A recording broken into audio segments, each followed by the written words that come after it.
All right, guys, welcome to another episode of Limitless MD. I'm your host, Vikram Raya, and I'm really excited today to talk about this concept that I was thinking about called the story of N plus one versus N of one. You may be wondering, what the heck are you talking about, Vikram? Well, the concept is pretty simple.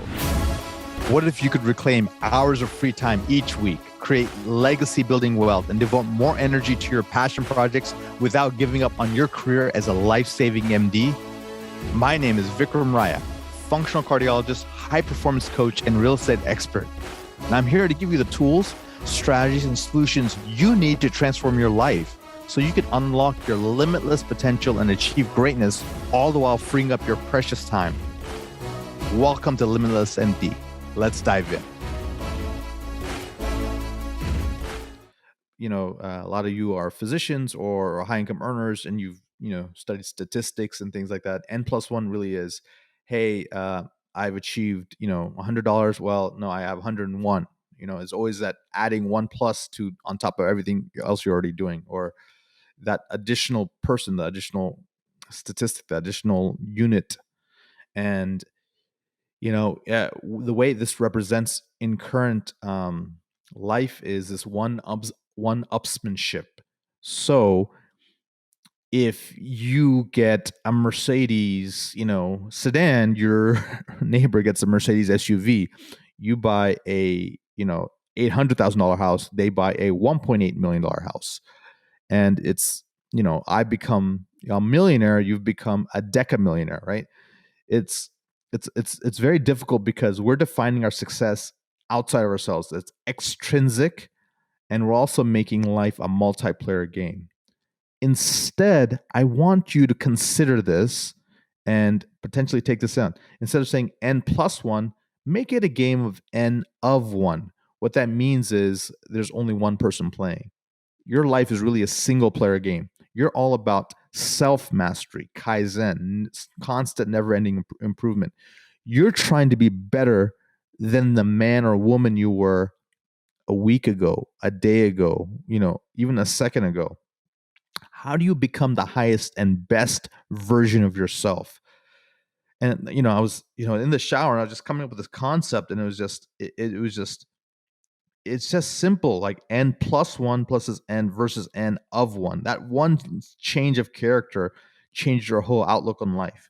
See, the n plus one, you're always thinking about the gap, where you are now to your ideal in the future. That could be a year from now, 3 years from now, 5 years from now, 10 years from now. There's some ideal. It's like the horizon. I keep chasing the horizon, and guess what? I may never hit the horizon, right? It's always a distance away. And the way to get out of this is to first look back and see, hey, look, if my ideal is 100 units of some sort, 100 points, I'm at 75 points. Let me go back and remember what life was like at when I was at the 5 point mark or the 10 point mark. I'm like, man, I've really progressed from a level of 5 to a level of 75. That's 70 points of improvement. I should really be grateful. I should enjoy that. Like, I didn't even think that was possible. And now I've hit that. And then now I want to get to 100. So let's say you do hit 100. Guess what? You move the goalpost. Then it becomes 150, 200, 300. And I'm not saying not to strive for greatness. I'm not saying not to be ambitious and to, you know, be looking for greatness. It's do it in a way that's elegant, that's sophisticated, that's meaningful, that you actually have joy as you're in the process. And the way to do that is not have external markers of success, not comparing yourself to people in your peer group, your friend circle, social media online, um, and really realize that this is really it's a competition with yourself. Um, and when you live in the game, you possess happiness. You're fulfilled. You have an intrinsic motivation and drive. And going really, all the bliss we want is not external; it's internal.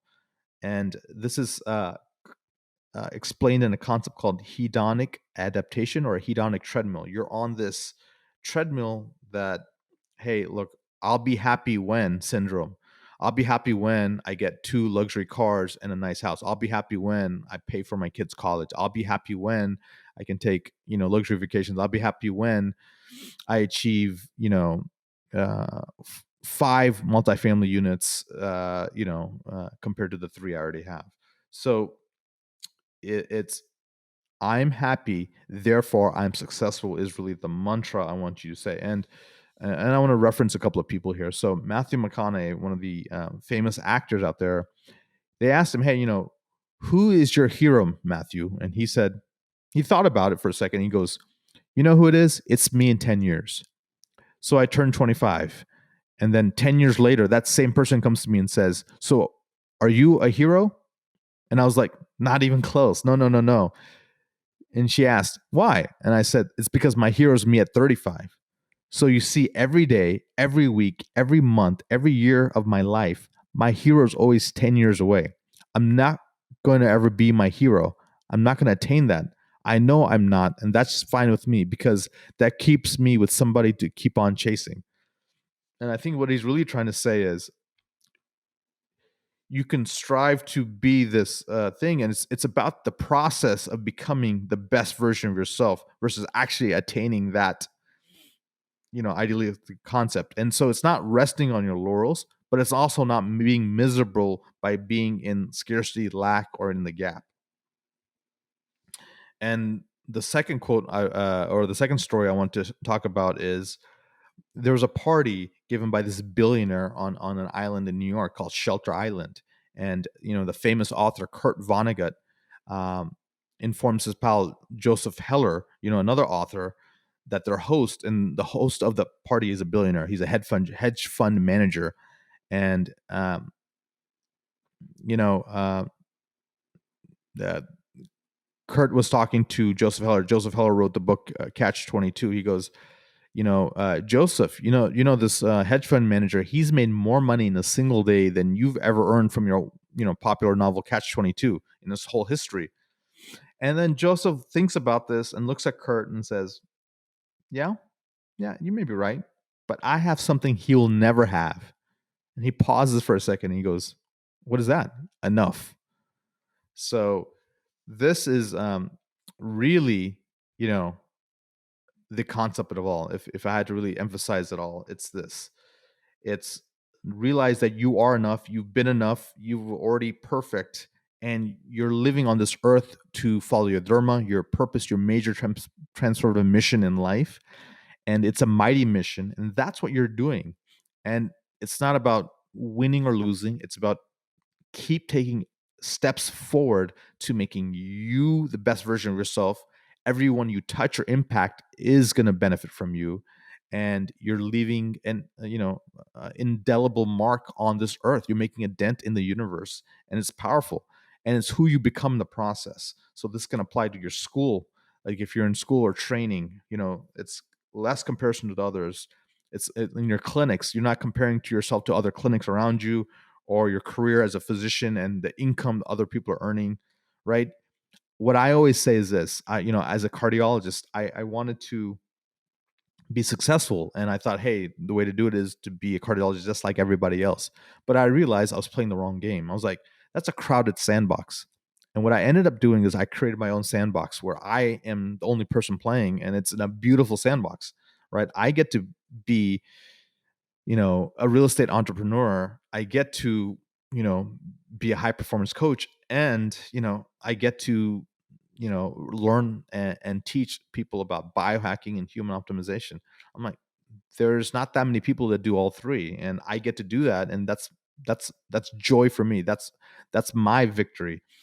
And this is what I want for you guys. So figure out what is it that you're looking for, and learn to transition from an n+1 mentality where it's always one upsmanship to more of an n of one. You're playing, instead of a multiplayer game, you're playing a single player game.